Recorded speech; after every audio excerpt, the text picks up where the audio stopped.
Okay. Back on the vest, the shop apron. First I need to trim some straps. This is some of the same oil tan leather that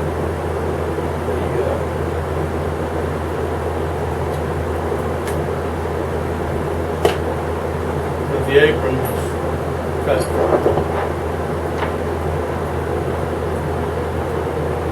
So this one will work with my neck strap.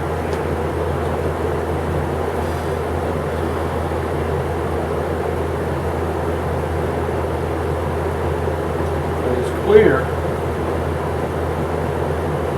layout tools, you don't have to make marks with it. All you have to do is look through and line your marks up, your measurements with the edge of whatever you're cutting, and you can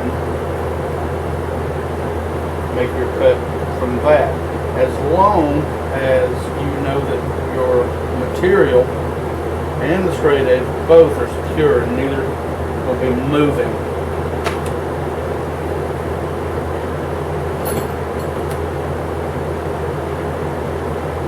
And again, with leather, make sure that every reference mark that you have lines up, because leather is flexible and it will move on you over a length. So it might be better to use a shorter straight edge, 12 to 16 or 18 inches long. This one has to be about 13 inches. Easy roller. Got it from Walmart. I've used this thing for years. I've had this thing probably for at least 15 years.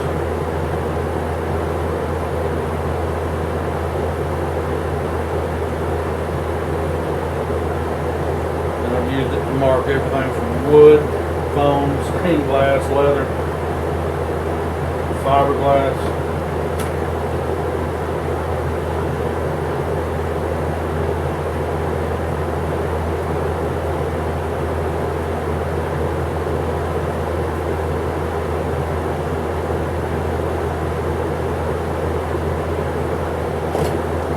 You can go to leather supply like Tandy, some of these other places, and spend a lot of money on things that's especially made for leather. But if you'll look, oftentimes you'll find out you won't find everything. There are quite a few specialty tools that you can only get from a leather supplier, unless you have the facilities and the wherewithal to make them yourself. And if you're watching this, chances are you are a do-it-yourselfer. You might want to undertake making some of these tools yourself. Alright. So I know that the entire length here is a little more than what I need for the waist. And I know that I need 26 inches of this one for my neck strap. There's 13.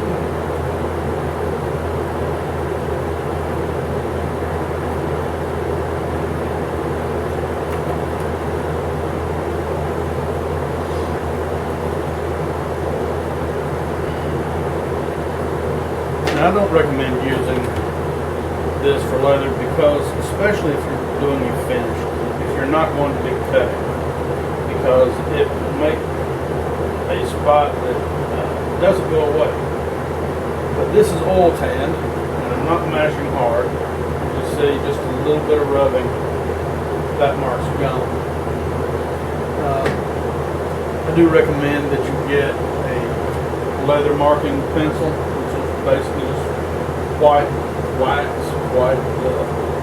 pencil that does not leave a permanent indelible mark.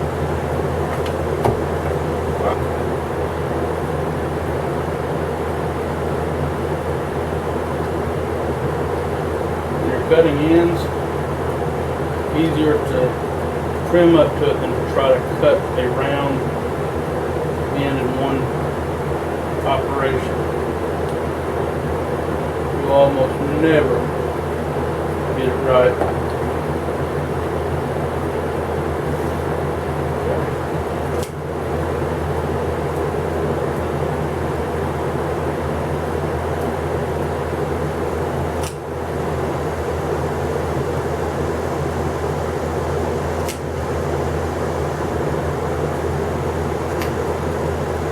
After you punch it, if you'll twist it just a bit, it'll help ensure that it cuts through. And sometimes it still doesn't.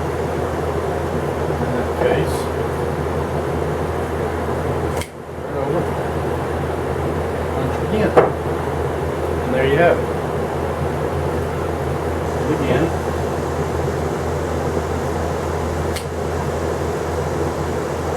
Punch the holes.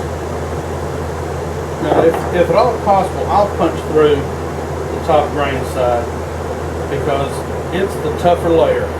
And if you punch through from the suede side, it's much more difficult to have a complete punch. You're much more likely to get a complete punch if you make your first operation through the top grain side with the suede side of the leather facing the anvil, and the anvil being the tab of brass on the bottom of your punch. Ready for that. Let's make some room here.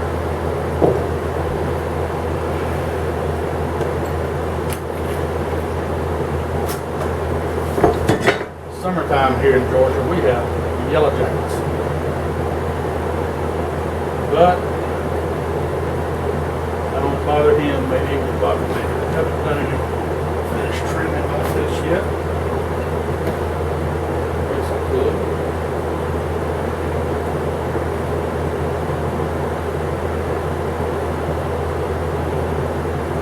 I know I've got the camera at an awkward angle, my arm's in the way. You can't see what I'm doing. But I'm a dedicated right-handed person, and unfortunately, right now, I don't have any way, the way my shop's laid out, of mounting the camera to my left. Alright. Top end. Let's mark what we're going to do.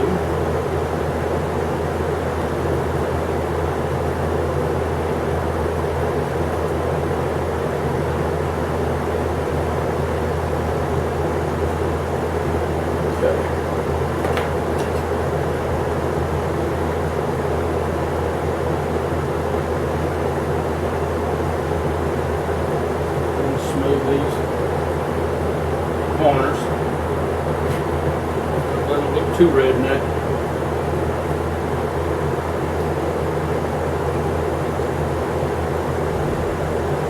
Nothing says we've got to make fashion pieces here.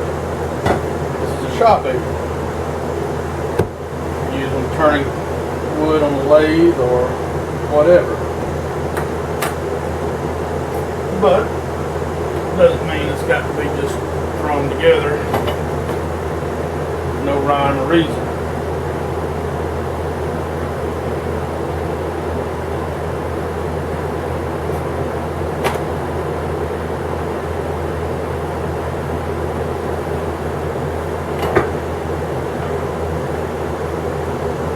And I can be OCD about a lot of things.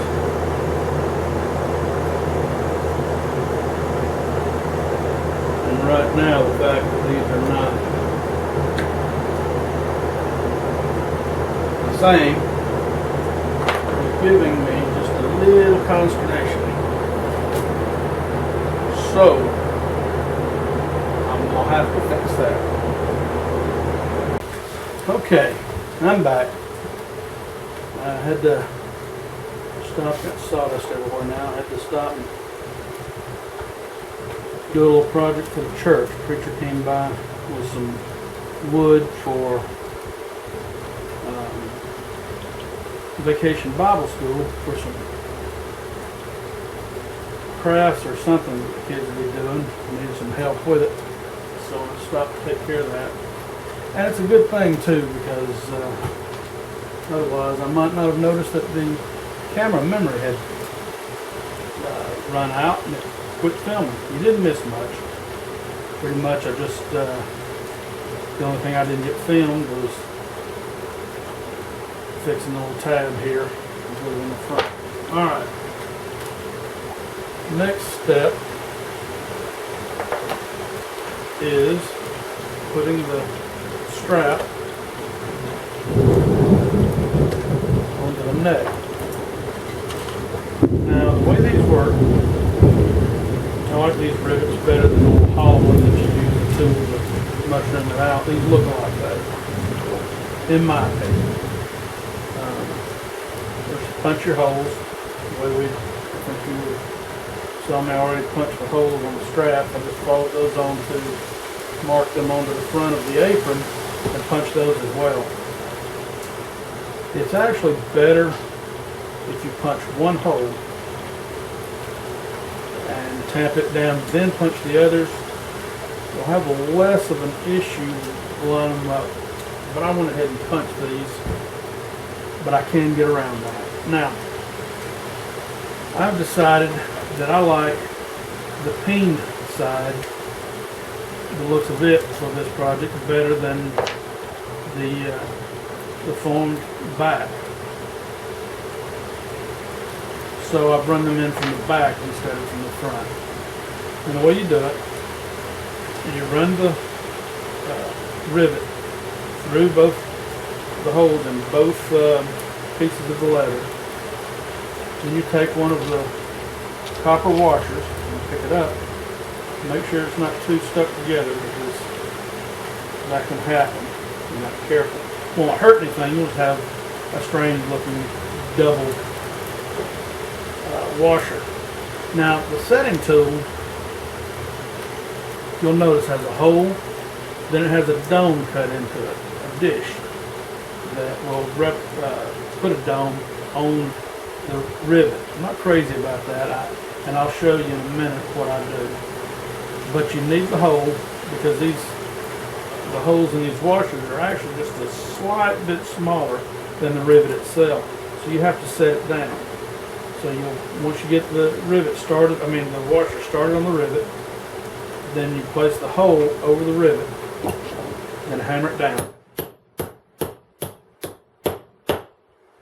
Once you set it down, see that the rivet is embedded into the washer. Now, once you've done that, and I've got some lineman back somewhere that's a heavy duty set of pliers that work a lot better than this, but I can't find them. I believe somebody borrowed them. One of the kids had probably used them for something and forgot where they got it from. So I'm having to use these wire cutters. Don't have a whole lot of leverage with them, so I have to just cut it off. You see it leaves. You'll run this all the way down so that it faces up. It leaves just about the perfect amount with the grind on the back of the cutter. Now you can go to Tandy, again we talked about this earlier, and get specialty leather tools, and I believe their little hammer that has a chisel back is somewhere in the neighborhood of $30. Well, I'm a cheap boy. I can't see spending that on something. When I went to Harbor Freight, and got this one for about $6. And I prefer it because it has the ball peen. So I'm not going to use the chisel, but I will use the ball peen, and I'll use it on this. Now, I know Harbor Freight has a bad image, and deservedly so. I would not go to Harbor Freight and buy a table saw or a miter saw or something of that nature, because I just have no confidence that it will last. However, something like a $6 hammer, I think is well worth the purchase. And I've used this for quite a while, and you see the face is boogered just a little bit, but really nothing you can hardly feel even. And of course you can see where I've done rivets before with it. You can see the copper that's come off on the ball peen. But anyway, what you'll do, you start out, don't be frailing this thing like you're Thor. I mean, you don't need Monier for this operation. But make sure, let's take another rivet and run through one of the other holes. And then I'll take the setting tool and set the leather down around it. That's just to hold it in place, and it's in the way. This is why I said that it's better to do one rivet and then punch the other two holes after you've got the first one set, because it's going to be in the way here. Kind of pin it down, hit it hard enough to mushroom it around, but you don't want to frail it. If you hit it and hard enough to mash it down with one blow, it's going to slide to one side. Now once I get it started, I do take the doming tool.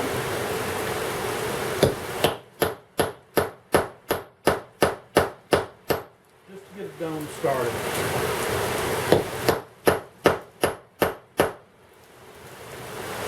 That's all that I do. You'll notice I've got a piece of leather stuck between my piece and my marble.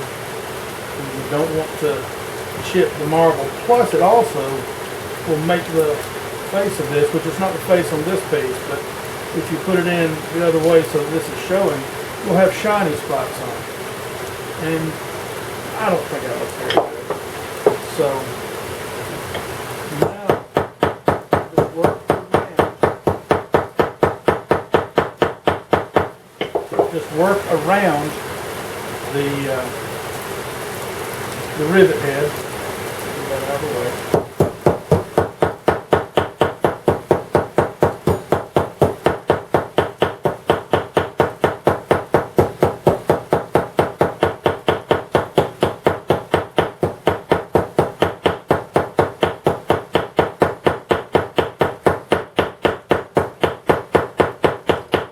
So that you round it over.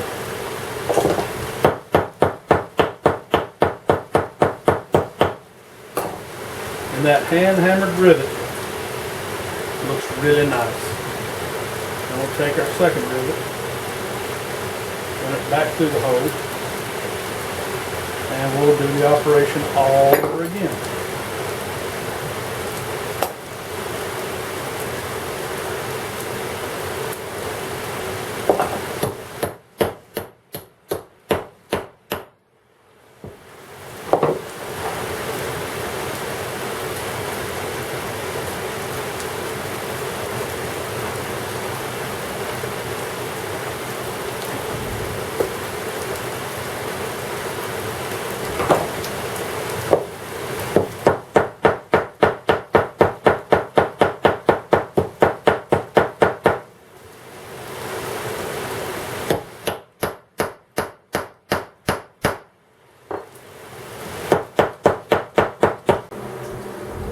Okay, now that we got the neck strap done, just move to the side. That nice Saturday afternoon Georgia thunder shower is about over.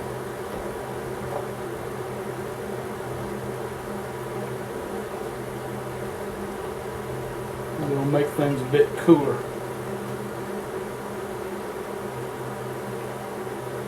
You might have heard the thunder and the rain going off there for a few minutes. You gotta love them. Alright.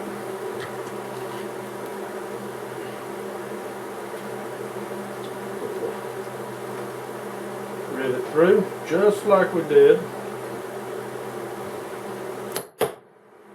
with the neck straps. Oh, and don't forget to important part of putting the two pieces of leather together. It would not be good ease if you put the rivet on, pinned it down without having both pieces of leather stuck under it. Some of us call that a waste.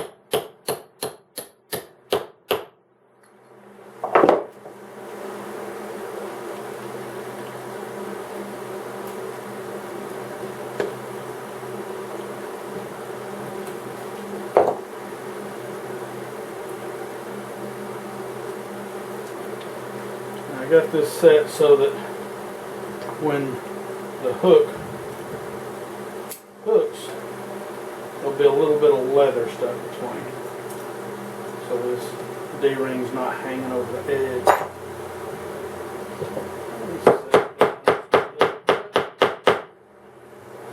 Dome it.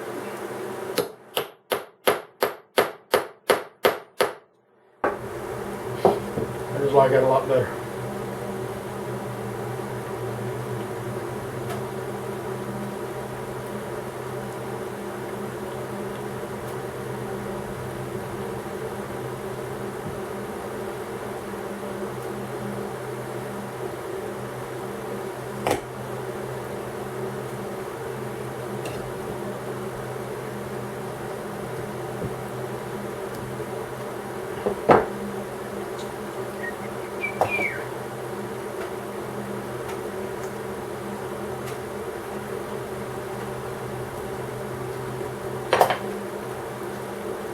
And we'll be back as soon as I get this set.